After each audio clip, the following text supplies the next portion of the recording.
Fala pessoal, sejam bem-vindos aí a mais um vídeo do canal. Hoje um pouco diferente, utilizando aqui uma webcam dessa vez, né? Para vocês poderem ver quem está aqui gravando os vídeos. Num cenário um pouquinho diferente também. E hoje a gente vai estar falando sobre vetores e matrizes. Eu vou estar utilizando um pouco menos de slides, eu vou estar passando dessa vez de um jeito mais prático o nosso conteúdo. Então vamos lá. A gente já viu que a gente pode utilizar variáveis para guardar informações do nosso código. Então, digamos aqui que o variável aqui, eu acabei de declarar uma variável que recebe o valor 12, como a gente já viu em outras aulas. Se eu pedir o valor dessa variável, o código vai dizer que é 12. Vou utilizar aqui o comando console.log para poder pedir essa variável. O comando console.log ele vai me passar no console o valor que eu colocar dentro desse parênteses. Então eu vou colocar aqui, eu quero que ele passe a variável, vou salvar e eu vou colocar para executar isso. Vocês vão ver que na página não vai aparecer nada, porque ele me respondeu no console. Para eu ver onde fica esse console, tenho duas maneiras. O próprio VS Code já me ajuda, porque eu posso vir aqui em terminal, novo terminal, e aqui em debug console, e é o nosso console respondendo aqui através desse comando. Geralmente a primeira vez que você executa o código ele já vai mostrar isso aqui, mas a gente pode ver através do navegador também. Se a gente vier aqui em inspecionar ou F12 e vir aqui em console, e ele também vai estar respondendo para a gente 12, que é o valor da variável. Mas digamos que depois de um tempo no código eu preciso guardar uma outra informação, e aí eu teria que criar uma outra variável para isso, para poder guardar essa informação. E aí, digamos que eu queira, vamos supor, fazer um sistema para guardar notas. Eu teria que criar uma variável para cada nota. Bom, fica meio impossível fazer isso. Então, a gente tem uma ferramenta que se chama vetor ou array, dependendo da terminologia. O vetor é basicamente uma variável que vai guardar mais de uma informação ao mesmo tempo. A sintaxe dele é simples, é a mesma coisa que declarar uma variável. Você vai dizer, por exemplo, um let, digamos aqui A, declaremos a variável. A diferença é que ela vai receber o valor de duas chaves. Essas duas chaves significam que esse A agora é um array, ou um vetor. E dentro dele eu vou poder guardar várias informações. Como que eu vou fazer isso? Eu vou dizer que A, na posição 0, ou seja, no index 0, vai receber o valor de 1. O A no index 1 vai receber o valor de 2 e assim por diante. O que significa index? Index é basicamente um endereço dentro do nosso vetor. O vetor é como uma lista de compras. Você tem o item 0, 1, 2, 3 e até onde você precisar. Ou até onde você declarar, né? Você poderia declarar aqui um valor já específico, como 10, por exemplo, e aí você teria um vetor limitado de 10, né? Mas o JavaScript ele utiliza um método que permite os vetores serem dinâmicos, então você pode só declarar dessa maneira e ele consegue auto-preencher os vetores com quantos itens você precisar. Então, o que eu disse aqui foi que o nosso vetor A, no index 0, ou seja, no endereço 0, vai receber o valor de 1. No endereço 1 vai receber o valor de 2, no endereço 2 o valor de 3. Detalhe importante: os index começam a ser contados a partir do 0. Por ser uma linguagem, né, de computação, você começa a contar do 0 e não do 1. Isso pode atrapalhar um pouco na hora de fazer o código, é bom prestar atenção nisso. Digamos que eu posso colocar qualquer tipo de valor no index, ok? Então vamos supor, no 2 eu vou colocar sim, e no 3 eu vou colocar true, para vocês entenderem que ele aceita qualquer tipo de dados, né? Então eu vou pedir que que ele me retorne console.log o valor de A no index, digamos, 1. Vamos ver o que ele vai me responder. Ele me respondeu aqui, ó, sim. Vou conferir aqui no console do navegador para vocês verem. Sim, aqui. Digamos que eu peça no 0. Ele vai me responder 1, que foi o que eu disse aqui. E digamos que eu coloque no 2, ele vai voltar true. Ok? Mas e se eu pedir apenas o A, certo? Então ele vai me retornar isso aqui, veja bem. No console do VS Code ele me respondeu 3, entre parênteses, 1, sim, true.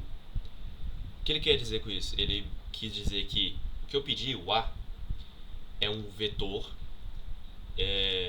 com um comprimento de 3 itens, cujo primeiro item é 1, o segundo item é sim e o terceiro item é true. Vamos ver como se for no navegador, no console do navegador. Ele vai aqui, ó, ele vai me responder com array 3, ou seja, um array de comprimento de 3 itens. Quando eu abro ele aqui, ó, no index 0 é 1, no index 1 é sim, no index 2 é true. Aqui ele está me dizendo que o comprimento dele é 3. E isso aqui vocês não precisam se preocupar, que é coisa do navegador. Isso é basicamente um vetor. E utilizando o que a gente já aprendeu em outras aulas com o comando de repetição, a gente pode preencher esse vetor com o que a gente quiser. Então, digamos aí que a gente coloque um while. Vou utilizar o for para ser melhor.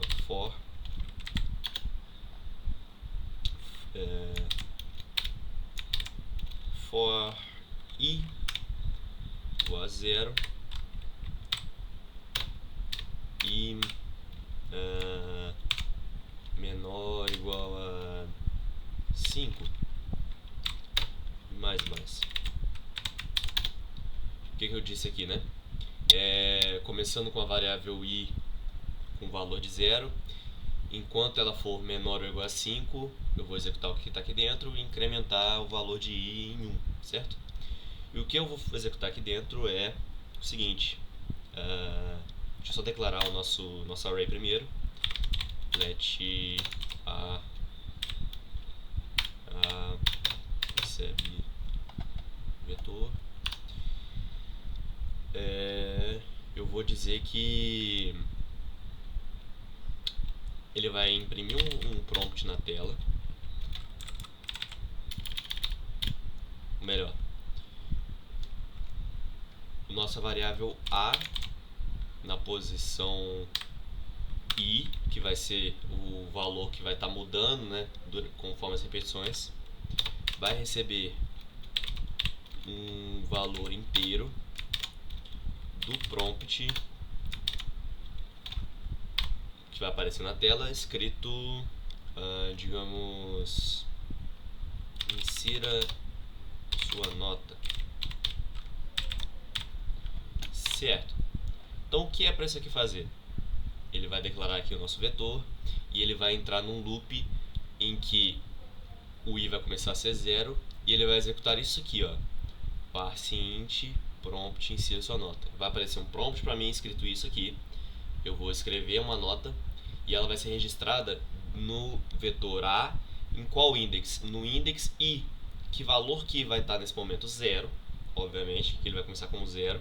Então, o vetor a no index 0 vai receber esse valor. Depois ele vai aumentar em 1 e vamos repetir isso até eu formar todos as 6 notas, né? Já que ele vai começar com 0 e vai terminar em 5. Então, vamos testar como é que isso vai funcionar. Ó, insira uma nota, vou pôr 9, 3, 5, 7, 2, 4. Eu cometi um erro aqui que eu só pedi para ele inserir, né? Eu precisaria pedir o retorno desses valores aqui para eu poder conferir, né? Só um momento, pera aí. Console.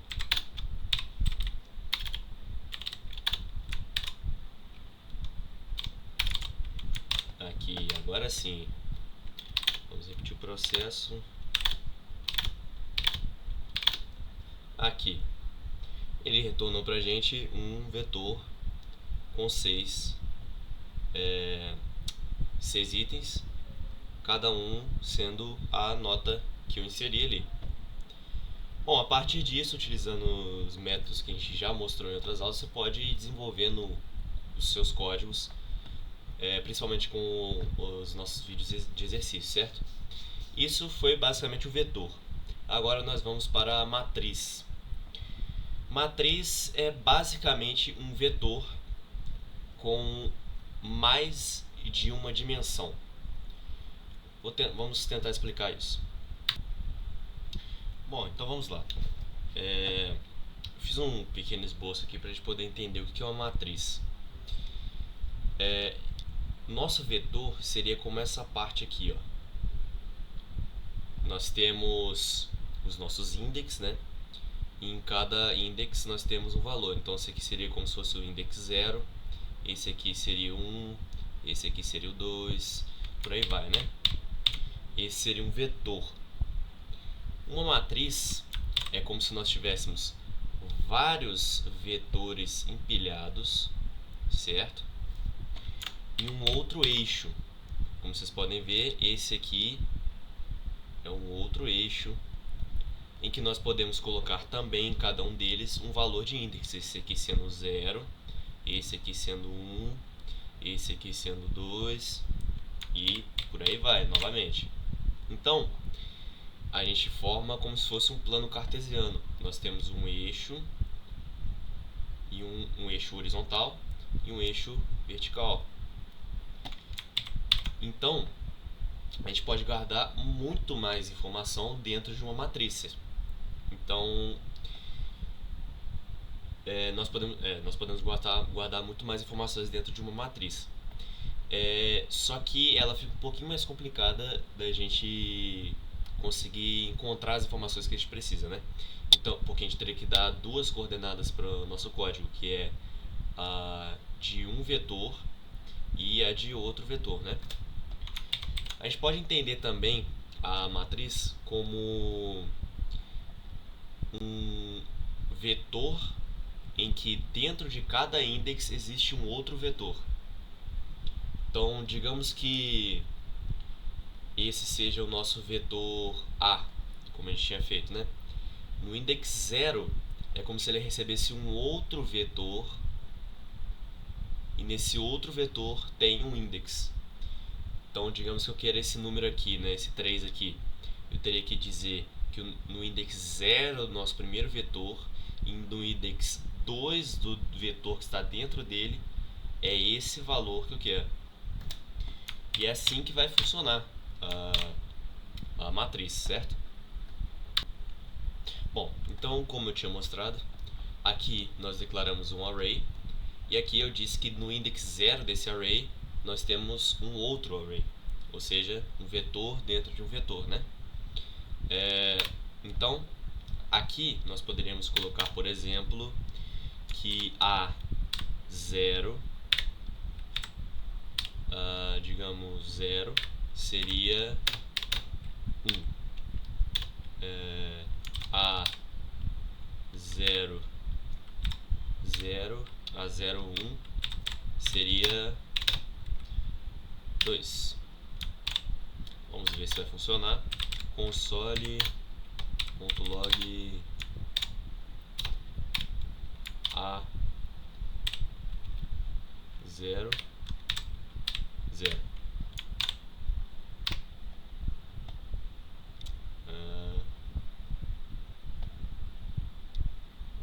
Console aqui recebemos o valor 1 corretamente, como a gente esperava. Vamos trocar esse 0 para 1, salvar e reiniciar aqui a execução. Mudou para 2, que é justamente o que a gente tinha feito. Agora, digamos aqui, eu vou declarar que no nosso index 1 do nosso array nós também tenhamos um outro array. Agora ficou diferente. Agora eu posso dizer que num array 1, 0, 0, eu tenha, digamos, x, e no array 1, 1, eu tenha y. Agora eu vou pedir o nosso 1, 1. Vamos ver o que dá. Opa, aqui. Deu y, nosso 0. Opa, calma. Ah, não salvei. Aqui, pronto, x. Então, muito bem. Nossa matriz ela funciona desse jeito. Dentro de um comando de repetição para preencher uma matriz vai ser semelhante ao que a gente tinha feito antes. Porém, nós vamos colocar, digamos assim, um comando dentro do outro, né? Nós teríamos que ter um comando de repetição para percorrer o nosso eixo x, e a cada item do eixo x nós teremos uma outra repetição para preencher o y dentro desse x, né? E por assim em diante. Nós temos vetores de mais de 2 dimensões, mas não há necessidade de explicar eles, até porque o sentido seria o mesmo, né? A ideia seria a mesma.